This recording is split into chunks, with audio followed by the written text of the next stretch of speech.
देवियों, भाइयों, कई आदमियों ने ये शंका समाधान के पत्र हमको दिए हैं और ये दिए हैं, इसका आप जवाब दीजिए, इसका जवाब दीजिए।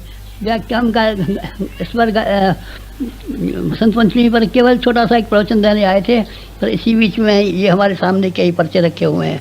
अब इस पर्चों में लोगों ने कई तरह की अफवाह फैला दी है, कई तरह की बातें हो गई हैं, तो वो लोग चाहते हैं कि हम अपने मुंह सफाई कर दें तो अच्छा है।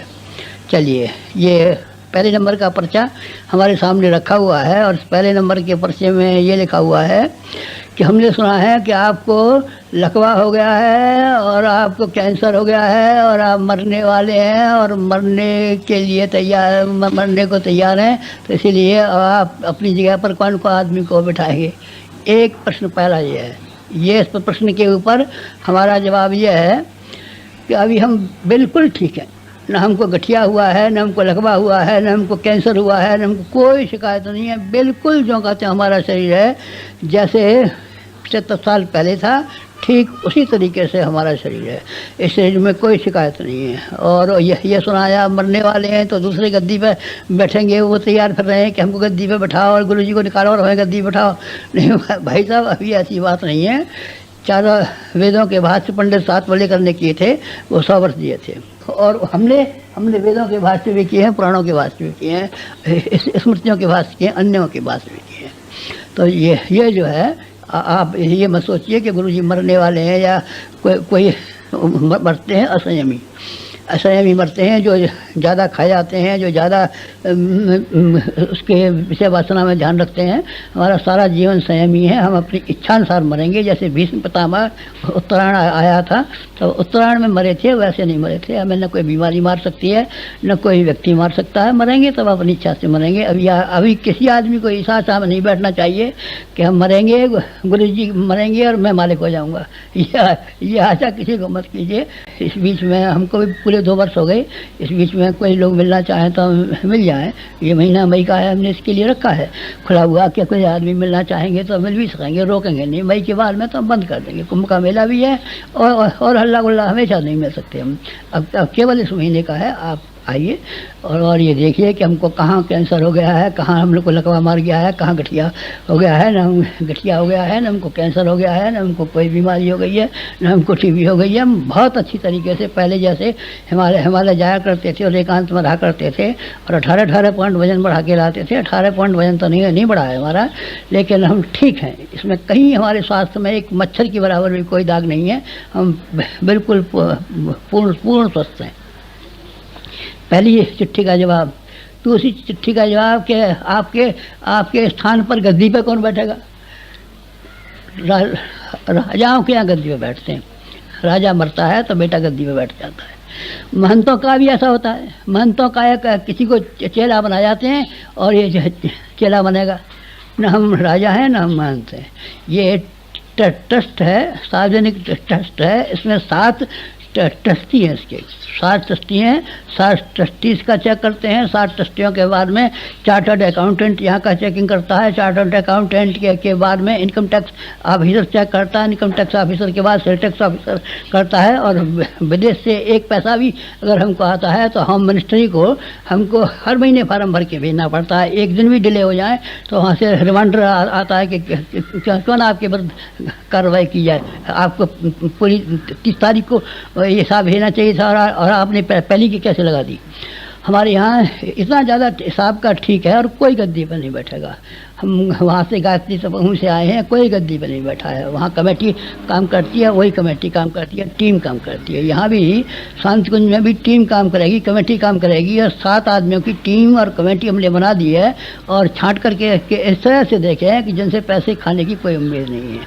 इसलिए किसी को भी ये प्रश्न हमसे नहीं करना चाहिए कि आपके गद्दी पर कौन बैठेगा। हमारी गद्दी पर तो हम ही बैठेंगे और हमारी गद्दी खाली पड़ी रहेगी। हमारी गद्दी पे कोई बैठने वाला नहीं है। कोई कहेगा आपने आपके जमाई को बना दिया। अरे भाई, जमाई भी एक कमेटी में है। 7 आदमी हैं। 7 ट्रस्टियों में 1 आदमी हमारा जमाई भी है। 6 आदमी और हैं, 1 आदमी वो भी है। 7 आदमियों को हमने देखा है कि ये उनकी योग्यता के हिसाब से बनाया है, जमाई के हिसाब से नहीं। योग्यता के हिसाब से, सेवा के हिसाब से, उनके कार्यों के हिसाब से, उनके गुणों के हिसाब से यहाँ भी हमारे कार्य में मदद करते हैं। इसलिए हमारी सब बातें उनको जानकारी है। हमारे पीछे जब नहीं रहेंगे तो अभी कोई बात पूछताछ करनी पड़ी, गुरु जी जब एकांत में रहते थे, साधना करते थे तो क्या कहते थे, तो वो कुछ जवाब भी दे सकेंगे। बाकी लोगों को तो नहीं मालूम है। माता जी के बारे में और इनके बारे में जवाब दे सकते हैं। 7 आदमियों की कमेटी है, इसलिए किसी को भी ये आशा नहीं करनी चाहिए कि गुरु जी की गद्दी पर मैं बैठूंगा, कि ये बैठूंगा, कि ये करूंगा, कि ये करूंगा। सुना है हमने, ऐसा आप किसी ने लिख के दिया है।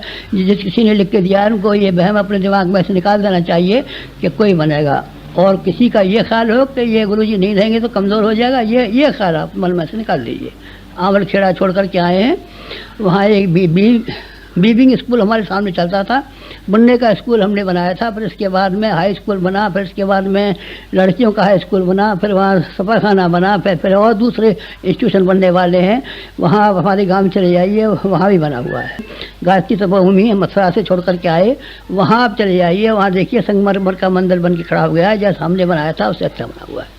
शांतिकुंज जो है, शांतिकुंज में हम 2 वर्ष से एकांत में बैठे रहे, हमने किसी यहाँ के कार्य में हस्तक्षेप नहीं हुआ है। यहाँ से ठीक चौगुना काम हो गया। 2 वर्ष पहले जो काम था उससे ठीक चौगुना काम है। आप घटेगा नहीं, ये घटने वाला नहीं है। भगवान की शक्ति इसके पीछे काम करती है। मनुष्यों की शक्तियाँ काम करती होती तो ज़रूर घट जाता, ज़रूर इसमें कमी आती है, लेकिन भगवान की शक्ति जिसके पीछे काम करती है उसके घटने का कोई सवाल नहीं है। आप बिल्कुल दिमाग में से निकाल दीजिए कि यहाँ से घटेगा। और ये एक और पर्चा है, इसमें लिखा है कि आपने बेटे को धन दिया है। अगर हमने धन दिया है, चुरा के दिया है, तो धिक्कार है हमारे बेटे को, और धिक्कार है हमको, और धिक्कार है आप सबको कि आपने हमको चोरी करने का मौका दिया। चोरी करने का मौका नहीं दिया है, उसने बनाया ज़रूर है। मकान भी बनते हैं और बनते हैं, फैक्ट्रियाँ भी खुलती हैं, लेकिन वो लोन से चलती हैं। उसने अखंड ज्योति कार्यालय का एक ये बनाया है, कुछ मशीनें भी ली हैं, वो सब बैंकों का रुपया है और उसके रिश्तेदारों का रुपया है। ये इधर का उधर का सामान लेता रहता है, 2 महीने बाद चुकाया, फिर उसको 2 महीने बाद दे दिया, फिर उसको 2 महीने बाद चुकाया, ऐसे वो हेरा फेरी करता रहता है। वहाँ का है, यहाँ की एक कानी कौड़ी भी नहीं है, न हमने आज तक एक पैसा चुराया और न हम चुराएंगे। जनता के हम पैसे को चोरी करें या अपने बेटे को दें या बेटी को दें या अपने जमाई को दें या किसी को दें, आप में से हर एक आदमी को ये ख्वाब में भी नहीं रहना चाहिए। जिस आदमी के ख्वाब में आया है बड़ा घटिया आदमी है, और हमने अगर ऐसा किया है तो हम बड़े घटिया आदमी हैं। आप सब मिल करके हमको जूते लगाइए और सड़कों पर घुमाइए और यहाँ से निकाल दीजिए। ये लांछन न हम लगने देंगे और न किसी ने लगाया और न कभी लगेगा हमारे ऊपर। जो हमारा जीवात्मा साफ है तो ये कैसे लगेगा। 3 सवाल ये आ गए। चौथे सवाल ये सुना है कि कोई 60,000 रुपया दे जाता है तो मिलते हैं। नहीं भाई साहब, इस बीच में 2 आदमी मिले हमसे और 60,000 रुपया दिए होंगे तो नहीं देंगे। एक हमारे लेखन में सहायक हैं, सहायक काम करते हैं, प्रणव हैं, और एक हमारी धर्मपत्नी है। ये 2 आदमी मिलते रहे हैं 2 वर्ष में।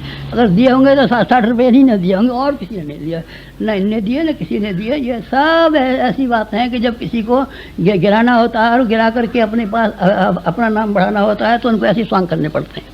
गायत्री मंत्र सारे संसार भर में मान्यता प्राप्त थी, लेकिन जब लोगों को गायत्री मंत्र को गिराना हुआ, ये स्थान हुआ कि हमारा मंत्र और हमारा संप्रदाय चले, तो उन्होंने कहा गायत्री को शाप लग गया है, गायत्री ब्राह्मण की है, गायत्री किसी को नहीं पढ़नी चाहिए, और गायत्री कान में कही जाती है, और गायत्री कलयुग में फल नहीं देती है। क्योंकि काटे बिना कोई आदमी चाहे कि हम काटे बिना भी बन सकते हैं, तो हमने तो कह दिया बिना बाबा तू काय को काटने को लगा हुआ है, तू अपना बड़ भगवान करे तो बढ़ते बढ़ते खजूर से भी और ऊंचा हो जाए।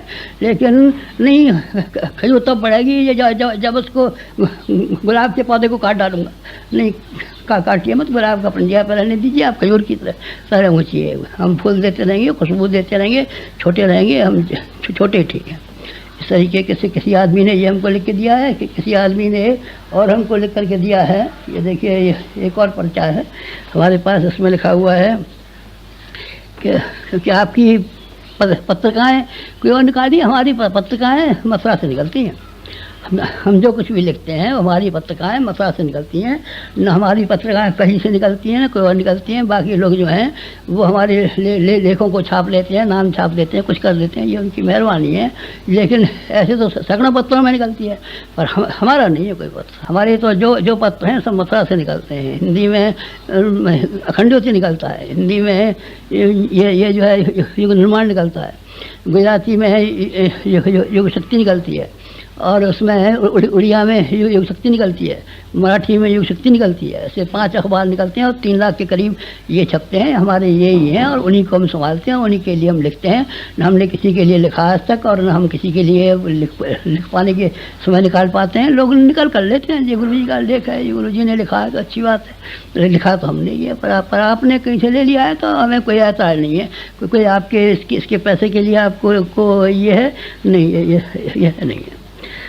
पत्रिकाएँ हमारी नहीं है, धन हमारे पास है, जो कुछ भी है सब जनता का है, और हमारे यहाँ अकाउंट में लिखा हुआ है। कहानी कौड़ी भी ऐसी नहीं है जो किसी आदमी के पास, व्यक्ति के पास छपी हुई हो। और जो आदमी हैं हमारे उत्तराधिकारी, एक आदमी नहीं है, ये आदमी सबके सब कमेटी वाले उत्तराधिकारी हैं, और सारे के सारे ये काम करेंगे। ये आपके प्रश्नों के उत्तर हैं। सब ऐसे हैं कि जो बेहद ही कड़े हैं। हमारे यहाँ ठहरना बहुत ज़्यादा दिन तक नहीं हो पाता, और ख़ासतौर से उन आदमियों का ठहरना तो बिल्कुल ही नहीं हो पाता जो कि अपनी मर्जी चलाते हैं, न हमारी किसी बात को मानते हैं, न हमारी किसी सलाह को मानते हैं, न हमारे अनुशासन पर चलते हैं, न हमारे सिद्धांतों पर चलते हैं। उनसे हमारा कोई संबंध है नहीं। उनसे हमारा न पटरी खाएगी, चाहे थोड़े आदमी रह जाए हमारे पास, चाहे ज़्यादा आदमी रह जाए, सीमित आदमी रहेंगे। गांधी जी के साबरमती आश्रम में थोड़े आदमी रहते थे, बहुत रहते थे, बहुत नहीं रहते थे, पर वो गिने हुए रहते थे, परखे हुए रहते थे, जाने हुए रहते थे, पहचाने हुए रहते थे। बेकार की बातें जो हमारे कानों में सुनने को आती हैं, इससे आप गुस्सा आता है। ये आपने चिट्ठियाँ लिख के दी हमको, देखिए अभी एक और चिट्ठी धरी है, ये एक और चिट्ठी है, ये एक और चिट्ठी है, एक और चिट्ठी है। बुराइयाँ करने को लाखों आदमी पड़े हैं। अब आप कौन कौन की बुराई करते हैं? हम किसी की बुराई नहीं करते। हम तो केवल प्रेम की बात कहते हैं, मोहब्बत की बात कहते हैं, चलने की बात कहते हैं, नसीहत की बात कहते हैं, शिक्षा की बात कहते हैं। इसी से हमको समय नहीं है। अब हम कौन कौन का खंडन करें, कौन कौन की बुराई करें, कौन कौन को काटें, कौन कौन का क्या करें? या बेकार की चिट्ठियाँ हमको लिख के दे जाते हैं। ये देखिए 1 2 3 4 5 6 7 8 9 10 ये ढेरों की ढेरों चिट्ठियाँ लिखी हैं। बस ये जो चिट्ठियाँ हैं जिसको प्रश्नोत्तरी कहते हैं, बस ये है शंका समाधान की। इसमें कोई शंका नहीं है, न कोई समाधान है, बेकार की बातें हैं जिसका न कोई टांग है, न कोई पूंछ है, न कोई इसका सिर है, न कोई वजूद है, न कोई बात है। ये इस तरह की बातें हैं जैसे सड़क पर खड़े होकर के घटिया आदमी पागल आदमी बेकार की बात बकते रहते हैं। इसमें सच्चाई का कहीं नाम निशान भी नहीं है, नाम निशान भी नहीं है। अगर कोई नाम निशान हो तो आप आइए, हम स्वागत करते हैं आपका। ये मार्च का महीना खुला रहेगा हमारे लिए। मार्च के महीने में आइए, आपको जो जो वैसा आप दिखाई पड़ता हो वही खाते आप हमारी चेक कीजिए, हमारी चीज़ें चेक कीजिए, हमको चेक कीजिए, हर बात को पता लगाइए, ताकि किसी आदमी को उंगली उठाने का मौका न मिले। जिसकी उंगली उठाए उसको ठिकाने लगा दिया जाए। बस और कुछ कहना है आपको? और तो कुछ कहना नहीं है, बस यही बात थी। काम का हमारा आधा घंटा ये और आपने ख़राब कर लिया।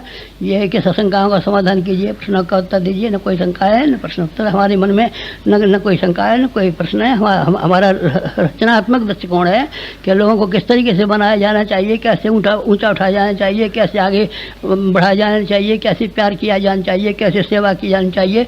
बस वही हमारे दिमाग में घूमता रहता है। ये खराफातें न हमारे दिमाग में घूमती है, न हम इन पर विचार करते हैं, न हमने किया है। 4 कुंड यज्ञ में जाएंगे नहीं, हम कभी नहीं जाएंगे। 5 कुंड यज्ञ में ही जो आप अपने घर पे बुलाएंगे उसी पे जाएंगे। लोग अभी जो मिलने आए हैं वो ये कहते हैं, गुरु जी आपने शक्तिपीठें तो स्थापित की, लेकिन अब आप इनकी शक्तिपीठों का प्रणाम करने भी एक बार जाइए।